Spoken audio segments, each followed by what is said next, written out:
तो एक बार फिर से स्वागत है दोस्तों आपका परीक्षा कोचिंग सेंटर के यूट्यूब चैनल पर। आज की वीडियो में हम बात करेंगे क्लास 10 के इंग्लिश के 8वें चैप्टर द स्नेल के बारे में, जिसके पोएट हैं विलियम कॉपर। तो जैसा कि हम शुरू से करते आ रहे हैं, हम सबसे पहले ऑथर को और टेक्स्ट को समझेंगे, इसके बाद लाइन बाय लाइन इस पोएम को समझेंगे। जितनी एक्स्ट्रा नॉलेज होगी उसको जानने के बाद, कंप्रीहेंशन एक्सरसाइज को करने के बाद हम इसके ग्रामर इन यूज़ को सीधे चले जाएंगे और ख़त्म करके इस चैप्टर को समाप्त करेंगे। हाँ, और आपको एक और बात बता दूं कि इस चैप्टर से जो भी क्वेश्चन आंसर हैं, इस वीडियो के ख़त्म होने के बाद आप उसको कमेंट कीजिए आपके डिमांड के हिसाब से। अगर आप इसको ज़्यादा डिमांड करेंगे तो मैं इसके सारे क्वेश्चन आंसर को पहले सॉल्व करा दूंगा, उसके बाद ही बाकी का काम शुरू करूंगा। तो बिना समय को गवाए चलिए शुरू करते हैं और समझते हैं कि ये जो स्नेल चैप्टर है इसका मतलब क्या है, इसमें पोएट कहना क्या चाहते हैं, इस चैप्टर को लिखने के पीछे, इस पोएम को बताने के पीछे क्या कारण था। उन सभी कारणों को समझना शुरू करते हैं। तो चलिए शुरू करते हैं। The author and the text.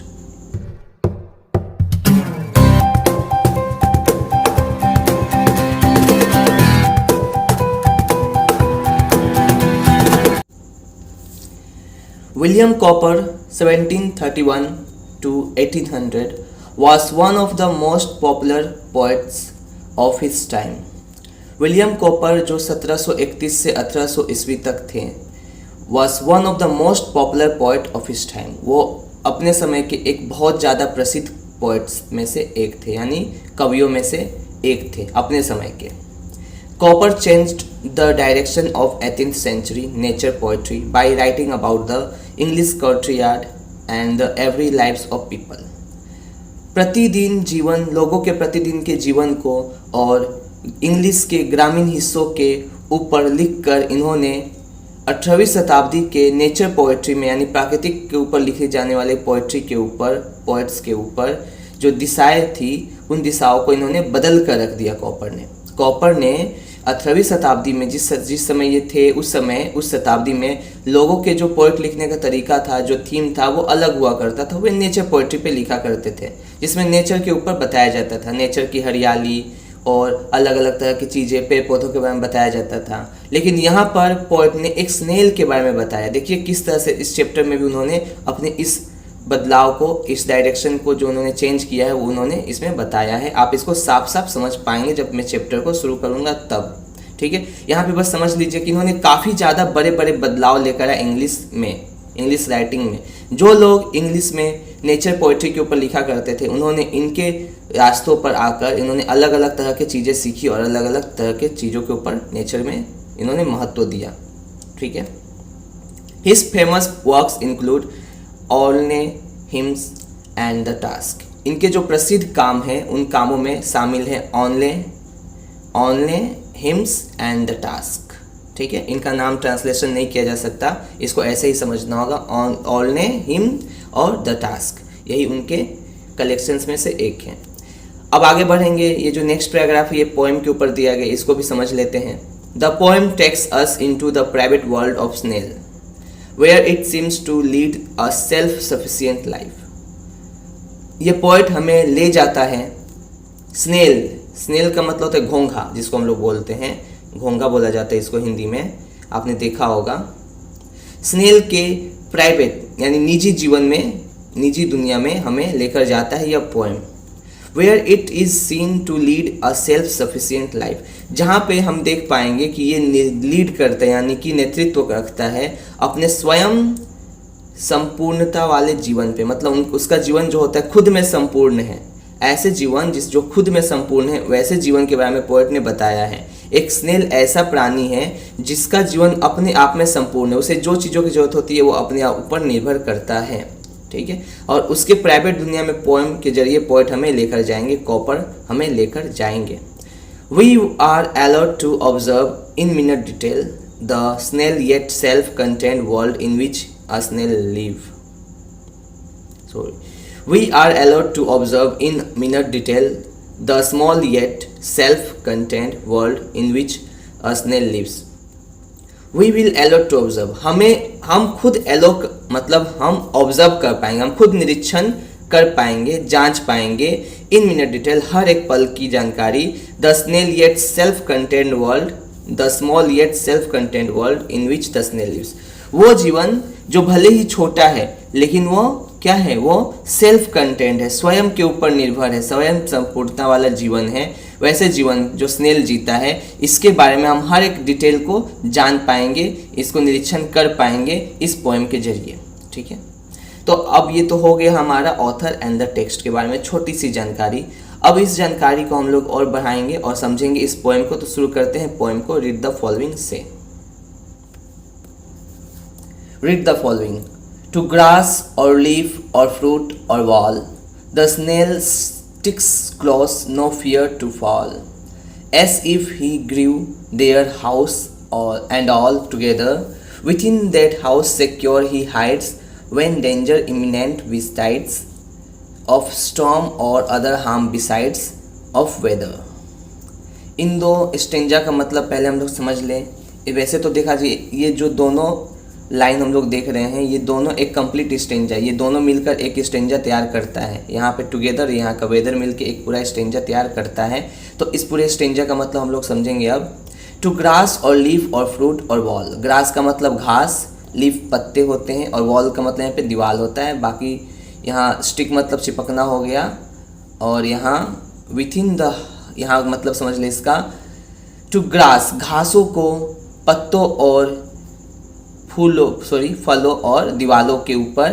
The snail stick close, snail चिपक जाता है, घोंघा जाकर चिपक जाता है करीब से। नोर नियर टू फॉल, जिसे गिरने का कोई डर नहीं होता, जिसे गिरने का कोई डर नहीं होता। S if he grew their house and all together, जैसा कि ये वहीं पे बड़ा हुआ है, ग्रीव हुआ है, यानी ग्रीव का मतलब क्या हुआ, विकसित होना। ऐसा मानो कि वो वही उसी जगह पे विकसित हुआ होगा जिस तरह से वो डर नहीं रहा है गिरने से। वो घासों से, पत्तियों से, फ्रूट से, फलों से, दीवालों से ऐसा चिपका हुआ है कि उसे गिरने का डर ही नहीं है। ऐसा मानो कि वो उसी जगह पे पला बढ़ा है, यानी ग्रो हुआ है, डेवलप हुआ है। हाउस एंड ऑल टुगेदर, घर और सभी चीज़ें एक साथ, घर और सभी चीज़ें एक साथ भरा पड़ा है। यहाँ पे जो घर बोला जाए, वो घर उसके ऊपर का खोल है, जिसके अंदर जो स्नेल है वो रहता है, उसी को घर बोला जा रहा है। उसका जो घर है या जो सारी चीज़ें हैं वो एक साथ में बड़ी हुई है, एक साथ ग्रीव हुआ है, जन्म लिया है, और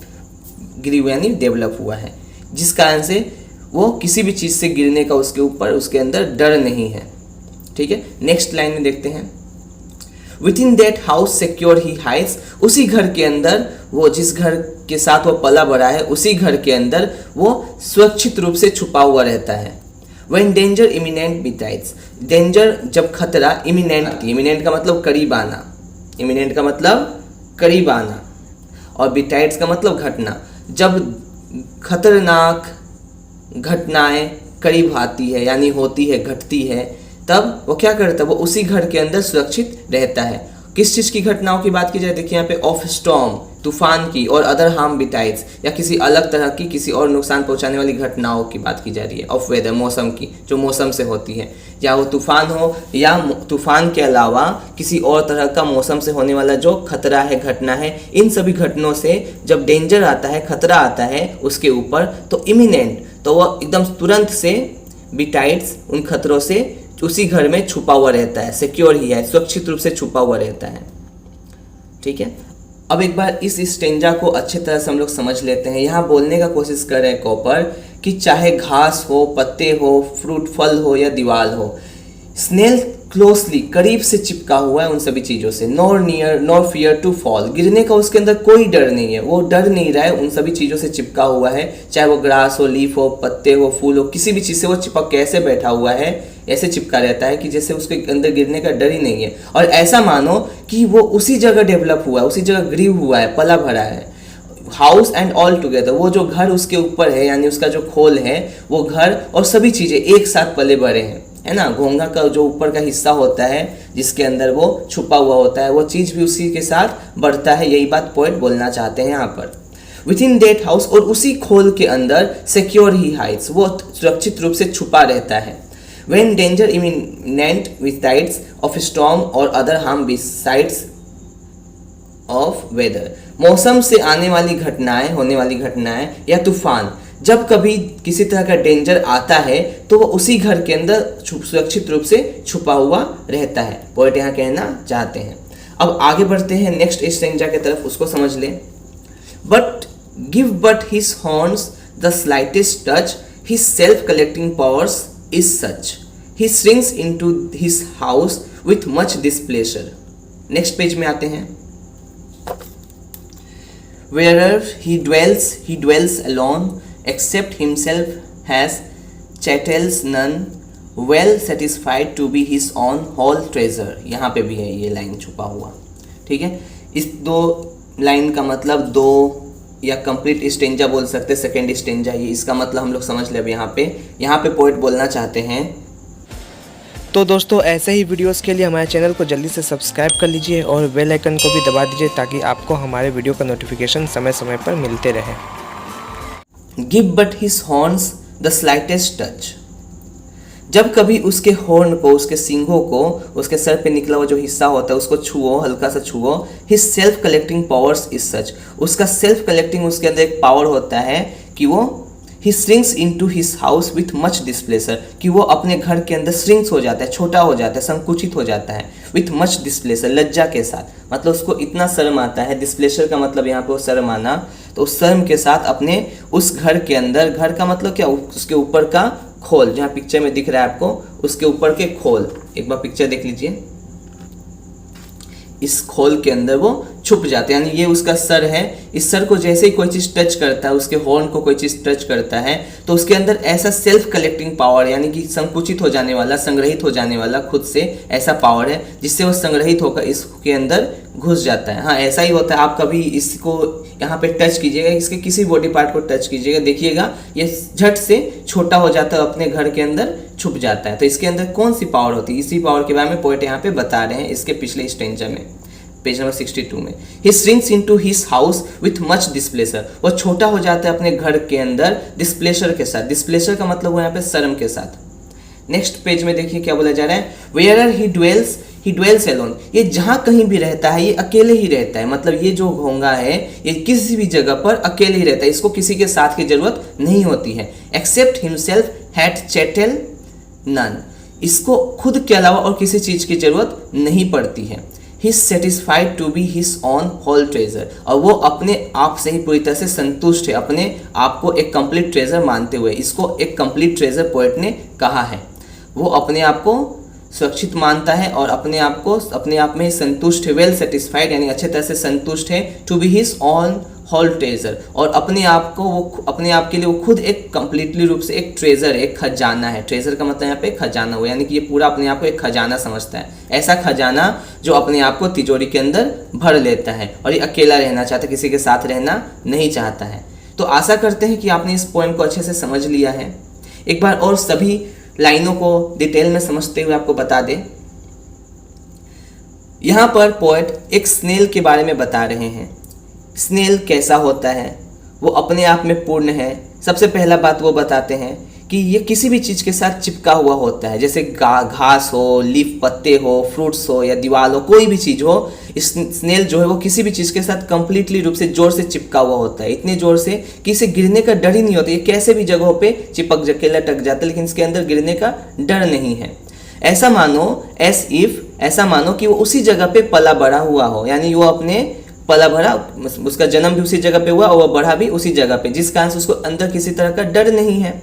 हाउस एंड ऑल टुगेदर का मतलब ये उसका हाउस है, यही उसका हाउस है। वो जहाँ जाता है अपने घर को अपने साथ लेके जाता है, इसी घर के अंदर और इसी घर के साथ वो जन्म लिया है और इसी के साथ वो बढ़ता आया है। बात समझिएगा यहाँ पे, यही उसका घर है।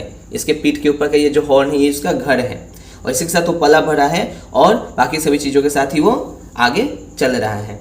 Within that house he secure hides when danger imminent besides of storms or other harm besides of weather। जब कभी किसी तरह का मौसम से होने वाला घटना हो या किसी तरह का तूफान हो, जब कभी कोई खतरा उसको नजर आता है तो वो अपने इस घर के अंदर छुप जाता है। हाइड और मतलब सुरक्षित रूप से छुपा हुआ रहता है। give but his horn the slightest touch, his self-collecting powers is such, he swings into his house with much displeasure. जब कभी इसके इस हॉर्न को, इसको हॉर्न कहा जाए, इस हॉर्न को टच करो तो इसको टच करने से ही उसके अंदर ऐसी सेल्फ कलेक्टिंग की पावर होती है, खुद को संग्रहित कर लेने की पावर होती है, जिससे वो अपने घर के अंदर संकुचित हो जाता है, श्रिंक्स हो जाता है अपने लज्जा के साथ, ऐसा मानो कि वो शर्मा गया हो। नेक्स्ट बोला जा रहा है where he dwells alone except himself, he has chattel none, he well satisfied to be his own whole treasure। और आगे पोएट कहते हैं कि जहाँ कहीं भी रहता है ये अकेले ही रहता है, ये जहाँ कहीं भी रहता है ये अकेले ही रहता है, इसे किसी भी चीज़ की ज़रूरत नहीं होती सिवाय इसे खुद की, इसे और किसी चीज़ की ज़रूरत नहीं है, इसको अपना अकेलापन ही पसंद है और कोई चीज़ इसको नहीं चाहिए। Well satisfied to be his own whole treasure, और अपने आप में ये संतुष्ट है, खुद को एक कंप्लीट ट्रेजर, खुद को एक खजाना मानते हो। कैसा खजाना? देखिए ऐसा खजाना ये खुद को मानता है कि अपने आप को जब कभी इसको खतरा नजर आता है तो अपने आप को इसके अंदर, अपने घर के अंदर छुपा लेता है। ये अपने आप को खजाना ही मानता है ना, कि तिजोरी में अपने आप को छुपा के रख लेता है। ठीक है, तो ये तो हो गया हमारा पोएम यहाँ पे कंप्लीट। अब आगे इसके कंप्रीहेंशन एक्सरसाइज को सोल्व करेंगे जैसा कि हम करते आए हैं। चलिए आगे बढ़ते हैं और समझते हैं कंप्रीहेंशन एक्सरसाइज को। वर्ड नेस्ट, यहाँ पे वर्ड नेस्ट को भी समझना जरूरी है। इमिनेंट का मतलब होता है लाइकली टू हैपन सून, मतलब जो अभी अभी घटने वाला हो, दुर्घटना या घटना बोल जाए। चेटेल का मतलब होता है पर्सनल बिलोंगिंग, यानी निजी संपत्ति, संपत्ति नहीं, निजी संपत्ति जो मेरे से जुड़ा हुआ हो, पर्सनली रूप से जुड़ा हुआ हो, उसको पर्सनल बिलोंगिंग यानी चेटेल कहेंगे। अब आगे कंप्रीहेंशन एक्सरसाइज है, इसको देख ले। कंप्रीहेंशन एक्सरसाइज का 1 नंबर क्वेश्चन है choose the correct alternative to complete the following sentence, यानी करेक्ट अल्टरनेटिव को चूज करने, टिक आउट वाला क्वेश्चन है। पहला क्वेश्चन है with the slightest touch the snail shrinks into its house with, किस चीज के साथ वो अंदर चला जाता है हाउस में? तो यहाँ पे आंसर होगा आपका डिस्प्लेजर, यानी शर्म के साथ वो अंदर चला जाता है। अप्रसन्नता या नाराजगी बोला जा सकता है इसको। डिस्प्लेजर, प्लेजर का मतलब खुश होता है, और दिस लग यानी उल्टा हो गया, नाखुश हो बोल सकते हैं। एक यहाँ पे शर्म के लिए भी बोला जा सकता है, वो शर्मा के अंदर चला जाता है, या ऐसा भी बोला जा सकता है वो नाखुश हो जाता है, वो थोड़ा नाराज टाइप का हो जाता है, जिस कारण से वो अंदर चला जाता है। आंसर हो गया बी नंबर। देखिए in its house the snail lives with, अपने घर में स्नेल रहता है किसके साथ? Parents, friends, relatives, no one. तो आंसर होगा हमारा नो वन, और यहाँ पे डिस्प्लेसर, यहाँ पे आंसर होगा नो वन, किसी के साथ भी नहीं रहता, अकेले रहता है। नेक्स्ट देखिए C number question. C number question है the snail lives his life like a, snail अपना जीवन बिताता है कैसे? ट्रेवलर के जैसा, किंग के जैसा, वेगाबॉन्ड, हर्मिट। ट्रेवलर का मतलब यात्री, किंग राजा, वेगाबॉन्ड का मतलब होता है यहाँ पे हम बोल सकते हैं, वेगाबॉन्ड का मतलब होता है जो घुमक्कर टाइप के होते हैं वो वेगाबॉन्ड कहलाते हैं, यानी कि आवारा बोल सकते हैं। यहाँ पे आवारा का मतलब वेगाबॉन्ड होगा। हर्मिट का मतलब होता है पंडित के जैसे या साधु के जैसे, तो बिल्कुल हाँ वो साधु के जैसे अपने जीवन को बिताते हैं। और उसके ऊपर का जो उसका खोल देखा जाए, उसका घर देखा जाए, वो भी कुछ साधु के टोपी के जैसा घुरा दिखता है, तो वो भी एक साधु के जैसा ही हमें लगता है। सेकेंड क्वेश्चन देखिए क्या बोला जा रहा है।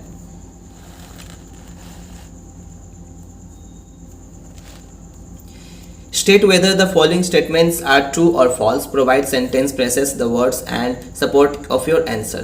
यहाँ पे supporting statement के साथ true और false का पता लगाना है। देखिए नंबर क्वेश्चन है जिसका The snail fears to fall from the wall. Snail डरता है दीवार से गिरने से, बिल्कुल गलत है। सपोर्टिंग स्टेटमेंट लिखेंगे नो फियर्स टू फॉल। यहाँ पे मैंने पहले से ही लिख दिया है क्योंकि मुझे पता है कि अगर यहाँ पे मैं लिख के बनाता हूँ वीडियो, जो कि मैंने पहला चैप्टर बनाया था, काफ़ी लंबा समय लेता है इसको लिख के बनाने में। ज़्यादा कुछ अंतर नहीं, मैं चाहे आपके सामने लिखूँ या पहले से लिख के रखूँ, इससे आपका क्या वीडियो छोटा हो रहा है, आपको समझने में भी दिक्कत नहीं होगा। यहाँ पे आंसर होगा no fear to fall supporting statement का। नेक्स्ट पेज में आते हैं और पेज नंबर 65 में आते हैं, समझते हैं अगले क्वेश्चन को। बी नंबर क्वेश्चन है the snail comes out of his house during a storm. क्या स्नेल अपने घर से बाहर निकल जाते हैं स्टॉर्म के समय? बिल्कुल गलत है, फॉल्स है, क्योंकि वो स्नेल में क्या होता है, स्नेल अपने घर में छुप जाता है। सपोर्टिंग स्टेटमेंट लिखेंगे within that house secure he hides of storm. अपने घर में वो छुपा रहता है स्टॉर्म से।